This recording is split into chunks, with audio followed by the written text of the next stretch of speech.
Bom, hoje nós vamos falar do tema consumo de energia em uma residência e dentro dele nós vamos citar os diversos aparelhos que mais e menos consomem energia em uma residência, como fazer o cálculo do gasto de energia, das contas de luz, por exemplo, a diferença entre os aparelhos em relação à marca e época, a diferença entre as suas voltagens, a diferença entre o consumo de um chuveiro 220 volts e 127 volts e outros tipos de energia além da energia elétrica.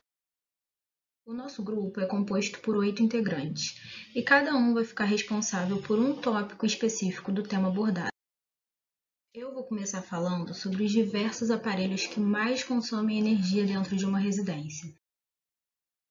Em primeiro lugar, eu destaquei o chuveiro elétrico, que é um dos principais equipamentos quando se trata do consumo de energia em uma residência, principalmente na estação em que estamos, no inverno.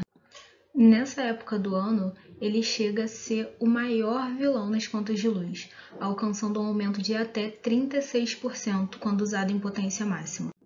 Mas existem algumas formas de economizar sem que seja necessário abrir mão do uso do chuveiro elétrico. Uma dessas alternativas seria reduzir o tempo dos banhos ou até mesmo desligar o chuveiro enquanto se ensaboa. Uma outra dica extremamente importante é evitar ao máximo os banhos na potência máxima do chuveiro, que é a potência a qual mais consome energia.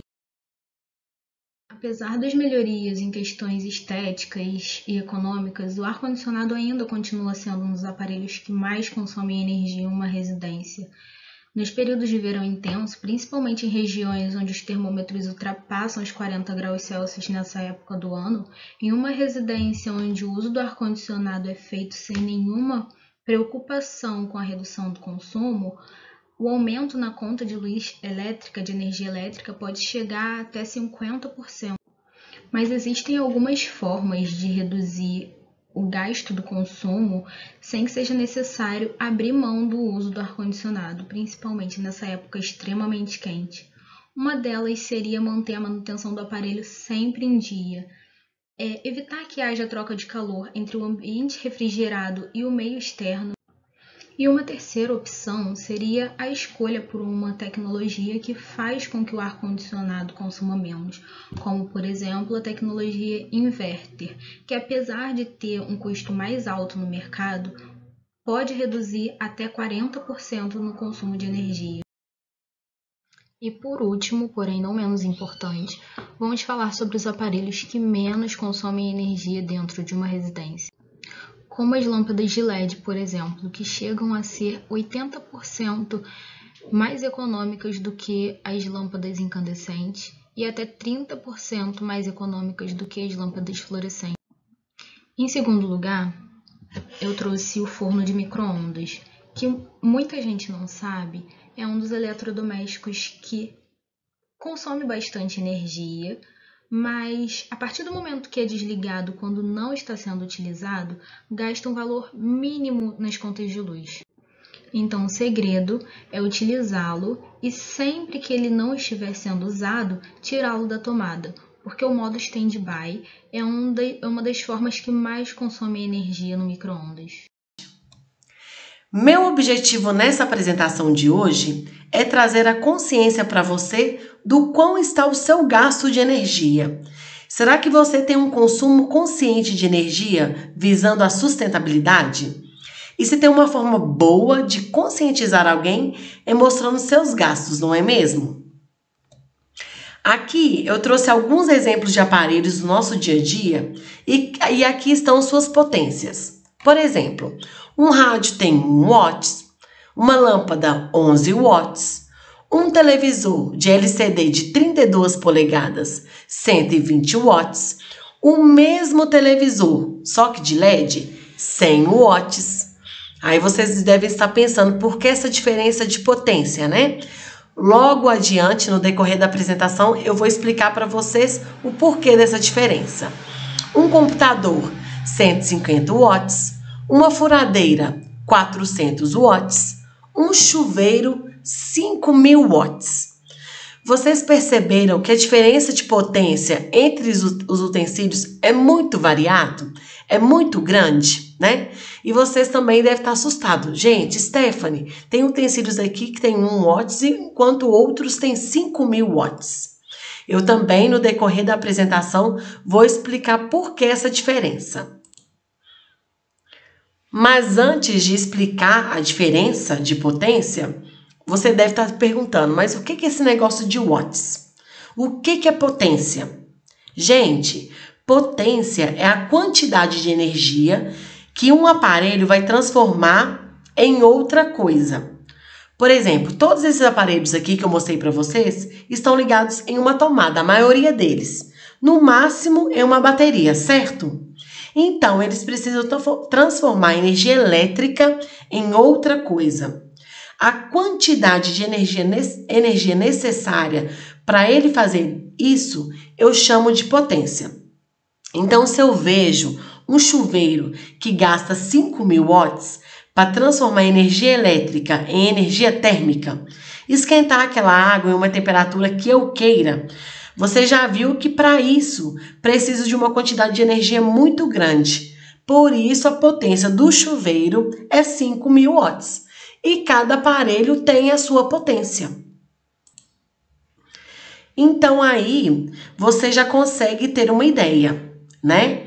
Se eu sei a potência, será que se eu gastar muito tempo, se eu usar durante muito tempo um aparelho, será que eu vou gastar mais energia?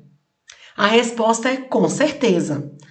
Então, quando eu for comprar algum produto, se eu ver 2 produtos com marcas similares e com preços similares, e você percebe que a potência de um é um pouquinho menor do que o outro, opa! Então, você pode comprar aquele que tem a potência menor, porque se o númerozinho dele é menor, na hora de você multiplicar os seus gastos, que eu vou também ensinar a vocês como fazer isso, o seu gasto no final também será menor. Ok, Stephanie, entendi esse negócio de potência. Mas agora, como que eu calculo o meu consumo de quilowatt-hora? Eu coloquei uma forma para vocês aí. É só você vai pegar a potência do aparelho. Cada aparelho tem a sua potência. Eu coloquei os valores aqui hipotéticos. Só que se você pegar qualquer utensílio da sua casa, lá vai estar especificando a potência dele, tá? Você vai pegar a potência dele e multiplicar pelas horas que você usou, tá? E tem que ser em horas. Tem alguns aparelhos que a gente consome em minutos, aí você só transformar em horas e dividir por 1.000. Por exemplo, eu peguei uma televisão de LED. Por que a televisão de LED? Porque uma TV de LCD é 120 watts e a outra de LED é 100 watts, né? A televisão de LED é um pouquinho mais cara, só que a longo prazo você vai economizar energia, porque ela consome menos energia. Por isso que eu dei a preferência para a televisão de LED. Então, peguei a televisão de LED, 100 watts, multipliquei, coloquei que eu uso ela durante mais ou menos 5 horas por dia. Às vezes você vê aí, durante a parte da manhã, 2 horas de televisão, à tarde você consome mais 1 hora e durante a noite você utiliza ela por mais 2 horas. No total do seu dia, você utilizou ela durante 5 horas, por exemplo. Então, você pegou 100, multiplicou por 5 e dividiu por 1.000. E aí você chegou no número 0,5 kWh. Ah, Stephanie, mas 0,5 é muito pouco. Só que esse número, gente, é por dia. Agora você imagina esse valor por mês. Tá bom, Stephanie, mas como que eu calculo por mês? Também é uma conta muito simples. Você vai pegar a potência que você usou, né, em quilowatt-hora, no caso foi 0,5, multiplicar pelos dias, né, o mês tem 30 dias, né, a média 30, 31, coloquei 30, 0,5 vezes 30. E aí você vai olhar a tarifa local, né, da sua cidade. Por quê? A tarifa de uma cidade, se a tarifa de uma residência é um valor, se não for residência, é outro valor. E também a tarifa costuma mudar de cidade para cidade. Por exemplo, a minha cidade, eu sou de Ouro Preto, a minha cidade, a tarifa, que é 0,99, mas eu coloquei uma média de tarifa, tá? Aí eu peguei R$ 1,20. E aí você olha na sua casa também qual é a tarifa que a cidade que a empresa cobra na sua cidade. Então eu peguei 15 vezes 1,20, né? E aí eu cheguei a um valor de R$ 18 por mês. Lembrando que esse valor aqui que nós calculamos é somente do valor da nossa televisão. Aqui eu não coloquei geladeira, máquina de lavar, chuveiro, né? Porque a casa, né, a nossa residência, tem outros utensílios também. Ficou claro para vocês como fazemos essa conta? Então, é uma fórmula fácil para o consumo do dia, outra forma também fácil para o consumo do mês, né?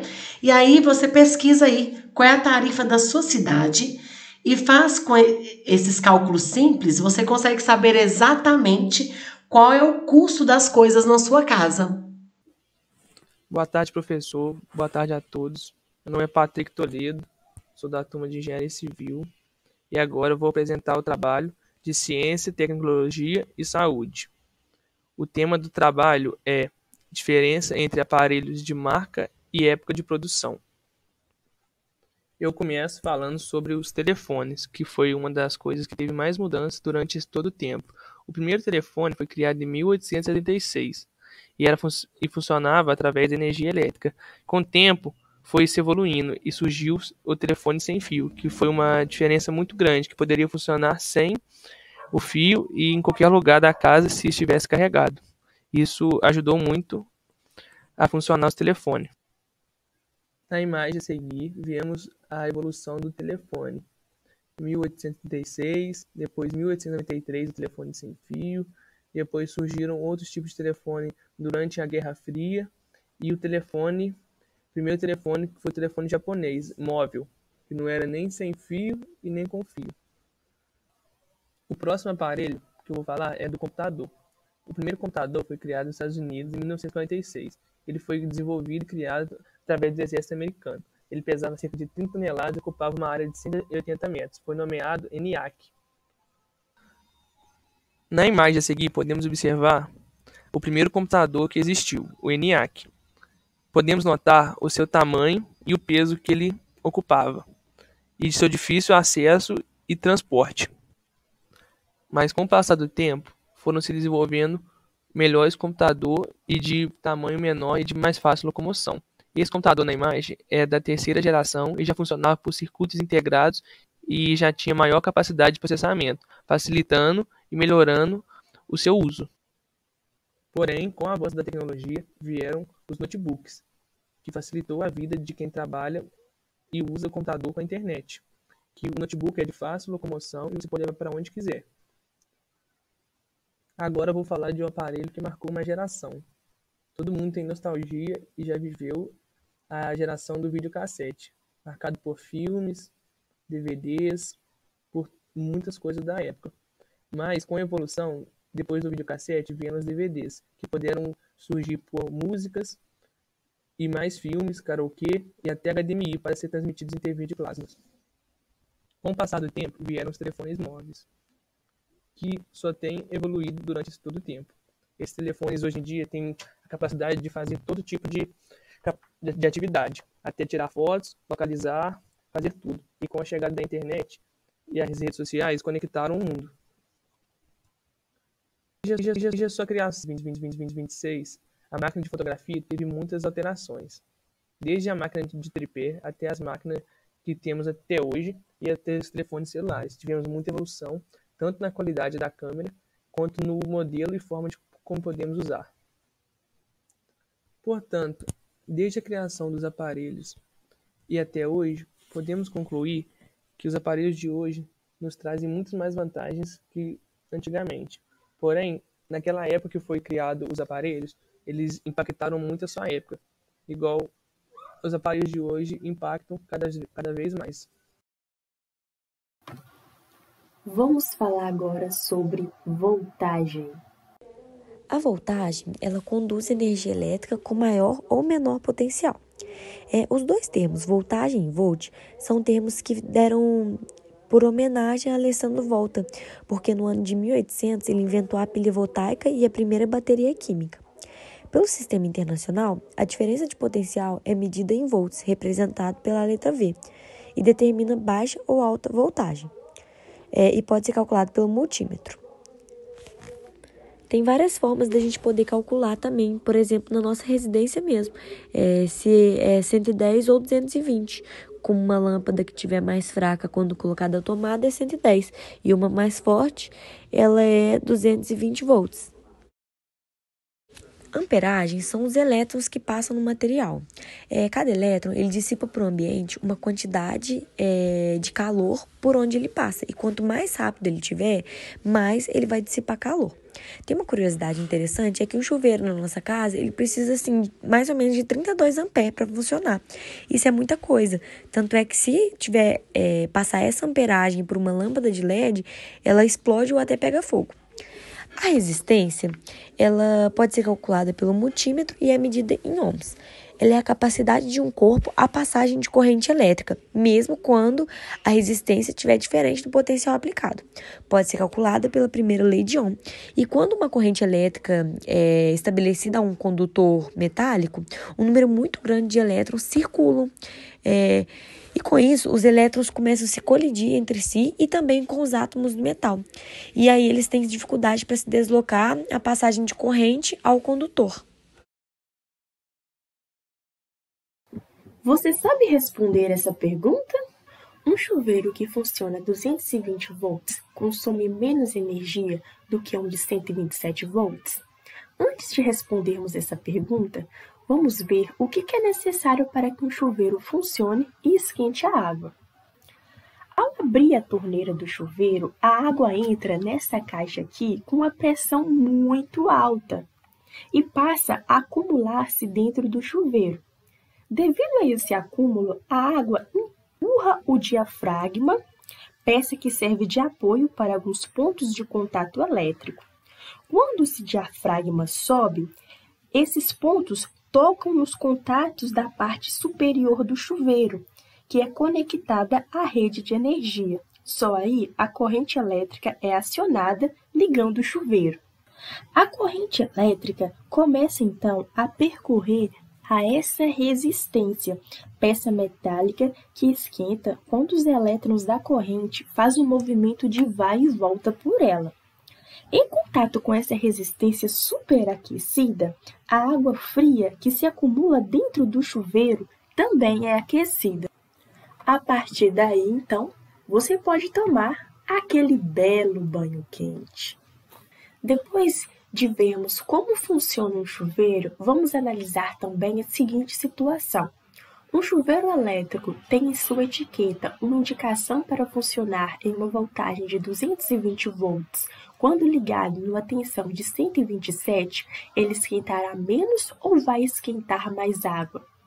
Quando colocamos um chuveiro de 220 ligado numa tensão de 127, a potência dissipada pelo chuveiro será menor, e isso fará com que a água esquente menos.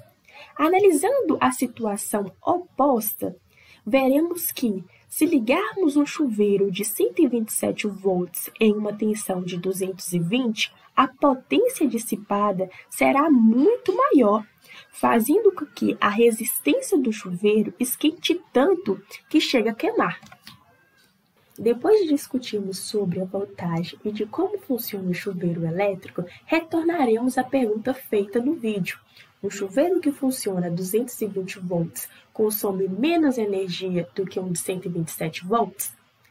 Antes de responder essa pergunta, vou ter que te explicar o conceito de consumo. O que é o consumo? Quando eu pego uma conta de luz, eu vejo que o consumo ele é em quilowatts-hora.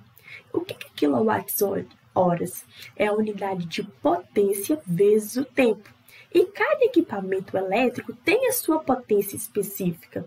Então, se eu quero saber se um chuveiro de 220 volts e 127 volts, qual que consome menos energia, eu tenho que ver a potência de cada um desses chuveiros. Se a potência for igual e se eu consumir eles ao longo de um mesmo período de tempo, então terão o mesmo consumo. Os dois gastarão a mesma taxa de energia elétrica. Bom, agora a gente vai falar sobre o gás natural como fonte de energia. De onde vem o gás natural? O gás natural, assim como o petróleo, é resultado da degradação da matéria orgânica de fósseis de animais e plantas pré-históricas. É retirado da terra através de perfuração. Aqui um pouco mais detalhado, a gente pode ver que tem o gás natural associado e o não associado. O associado é aquele que vem misturado com o petróleo e depois de retirado tem que ser feito algumas manipulações para separar o gás do petróleo. E o não associado é aquele que já vem separado, né? já vem pronto para os próximos processos dele. É renovável? O gás natural não é renovável, porque uma vez que é extraído do meio ambiente, não é possível mais a sua fabricação. Então, é algo que não é possível de se renovar. Como gerar energia com o gás? A gente vê aí a imagem de uma turbina de gás, onde entra o gás e queima, né, nessa parte do meio e gira essa turbina, gerando a energia. É um investimento para o futuro? A energia através do gás natural é um ramo muito promissor para o futuro. A gente vê aí que no período de 2012 até 2016 gerou 131,6 bilhões de dólares. Então é algo que pesquisas apontam que até 2050 vai crescer muito ainda e que vai se tornar um dos pilares da energia no país.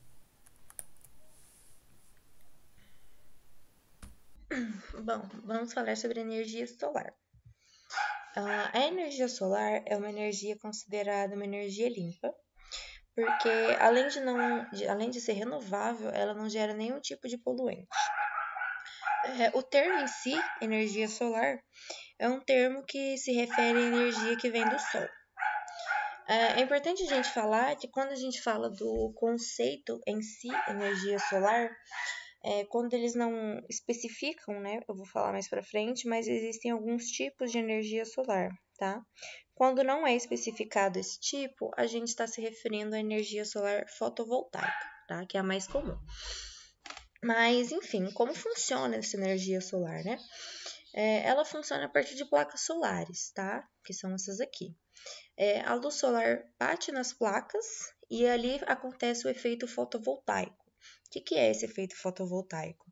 É quando os fótons da luz solar colidem com os átomos de silício que tem presente aqui nessa placa, porque em cima da placa tem que colocar um material semicondutor, porque nesse material vão ter as células fotovoltaicas, né, que vão permitir o efeito fotovoltaico. Mas continuando. Ali, quando os fótons da luz solar colidem com os átomos do silício, que na maioria das vezes é o material utilizado, ali acontece uma movimentação dos elétrons, né, que acarreta em uma corrente elétrica. Porém, essa corrente elétrica que é gerada aqui nas placas solares é a corrente elétrica contínua. A energia que a gente usa na nossa casa é a corrente elétrica alternada, tá? Então, quem faz essa conversão de corrente elétrica contínua para corrente elétrica alternada é o inversor solar, tá? Que é essa máquina aqui. Bom, aqui eu vou passar um videozinho de como funciona a energia fotovoltaica na residência, tá?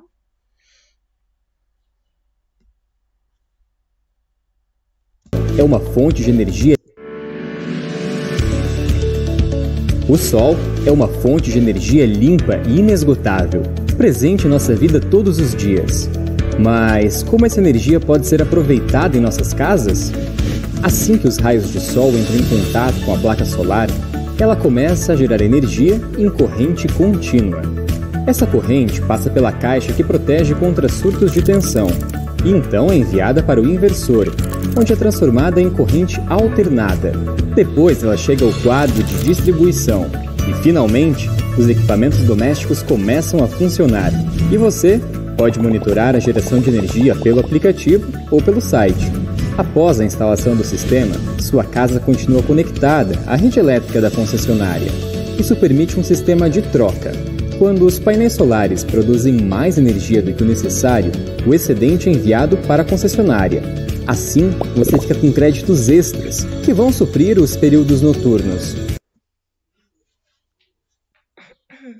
Bom, continuando.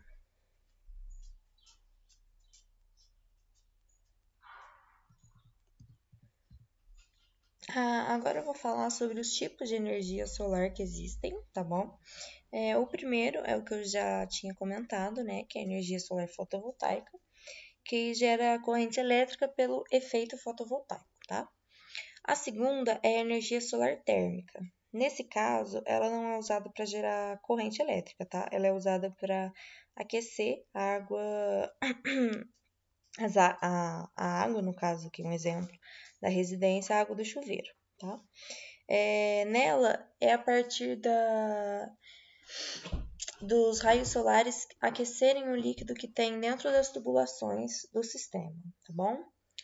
A energia heliotérmica é bem parecida com a térmica, tá? Também tem um líquido presente nas tubulações que é aquecido, mas na heliotérmica, a partir desse líquido vai gerar um vapor, e esse vapor vai movimentar as turbinas que vão ligar o gerador, tá?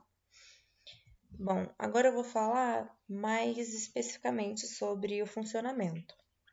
A fotovoltaica eu já mencionei antes, né? Aqui a luz solar bate nas placas, aqui acontece o efeito fotovoltaico, que aqui gera corrente elétrica contínua, que o inversor vai transformar em corrente elétrica alternada e vai distribuir para as casas. No vídeo que eu mostrei, ele mostra um aparelhinho, que é um aparelhinho que protege contra surtos de tensão, né? Ele é um aparelho que protege os aparelhos da sua casa, no caso de algum raio ou algum defeito elétrico na casa acontecerem, não prejudicar os aparelhos, tá?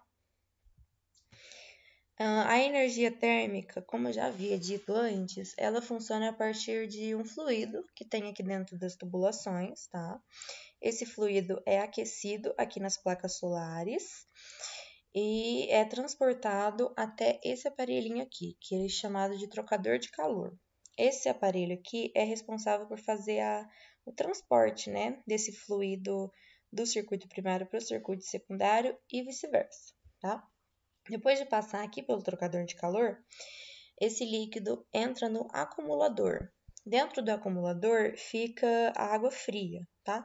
Esse fluido, ao entrar em contato com a água fria, ele faz o transporte de calor, né? Então, a água que está aqui dentro fica fria, fica quente, e esse fluido, depois de transferir o calor, né, gelado novamente, volta para o circuito para ser usado novamente. E a água aquecida é usada para o consumo.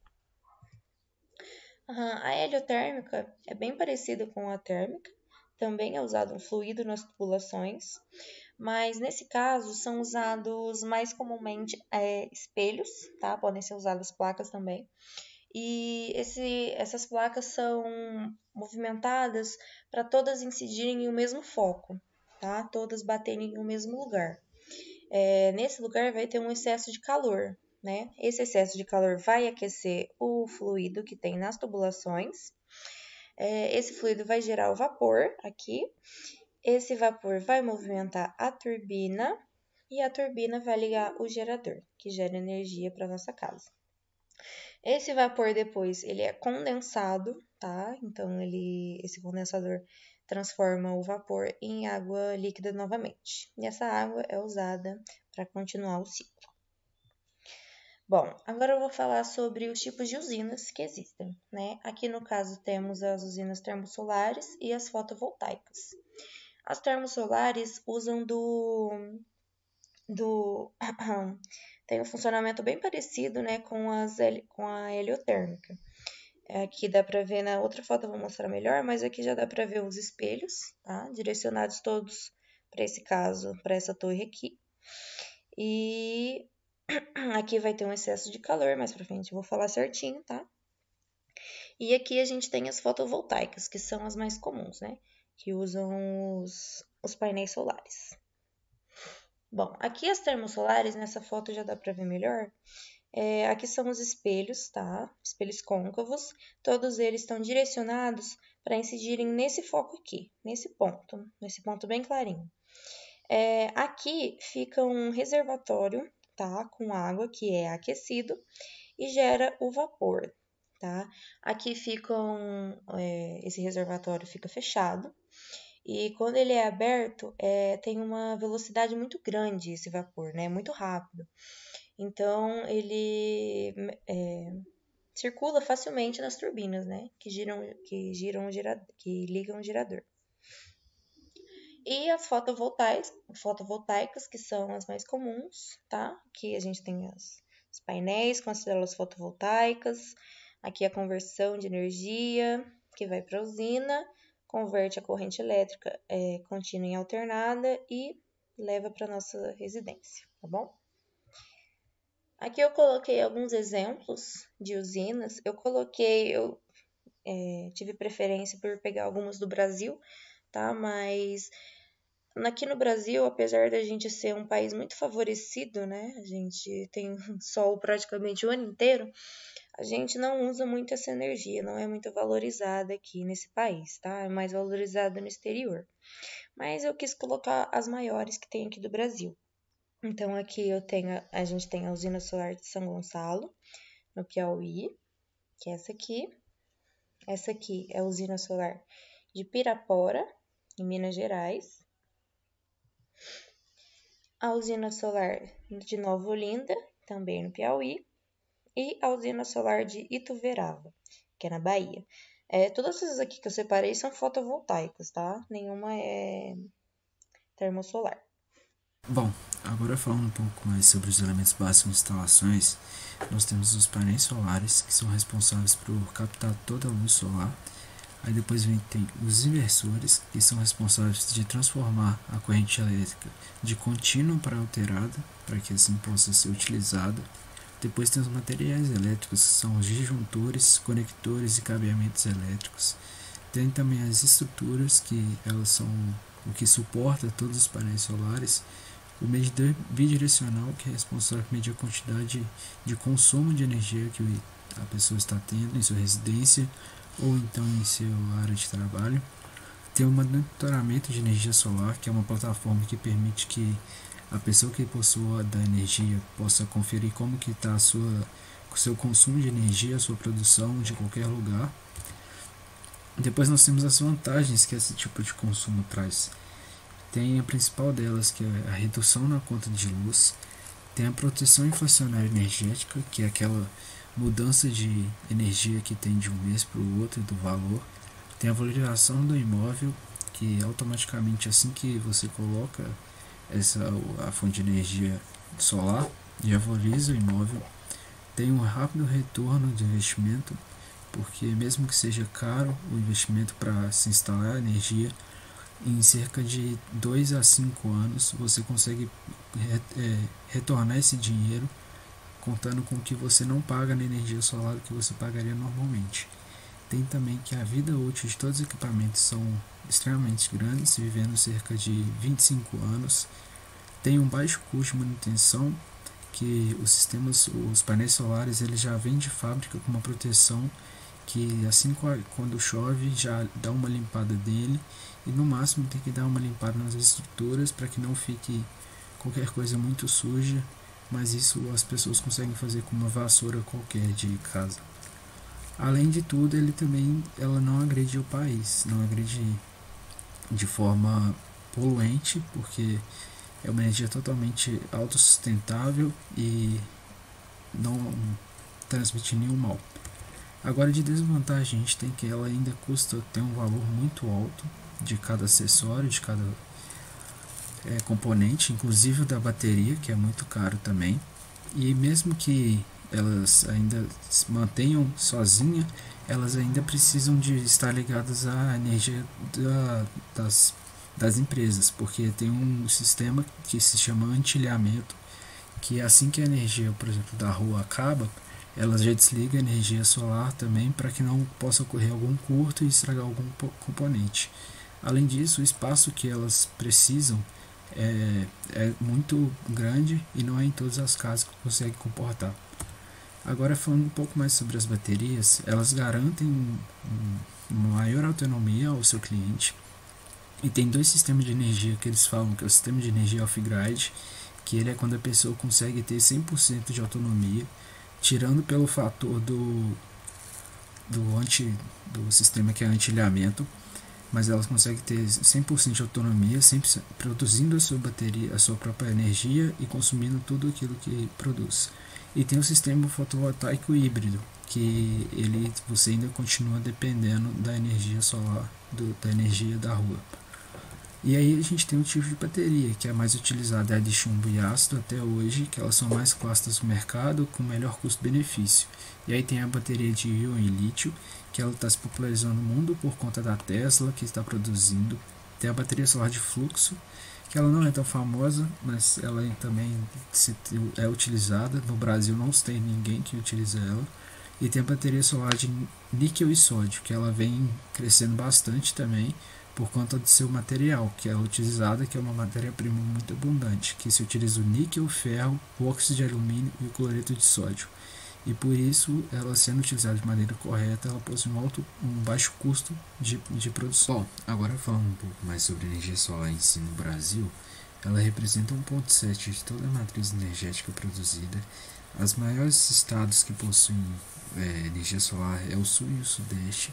Elas são usadas na maioria das vezes em residências, e o Brasil é um país que possui um extenso poder energético de solar, como é um país tropical, tem muito sol para que assim possa produzir energia. E Minas Gerais é o estado que tem a maior capacidade fotovoltaica instalada até o momento, com 671,5 megawatts. Agora, falando um pouco mais sobre os painéis solares em si, existem diversos tipos de painéis solares, mas o mais utilizado deles é o monocristalino S6K, que produz um total de 275 watts e custa um valor médio de R$ 457. Ele é um painel cristalino com as bordas mais arredondadas, que é dividido, que normalmente tem alguns pontos espalhados pelo painel. E ele é o que a gente mais costuma de se encontrar por toda a extensão no Brasil e em qualquer parte do mundo.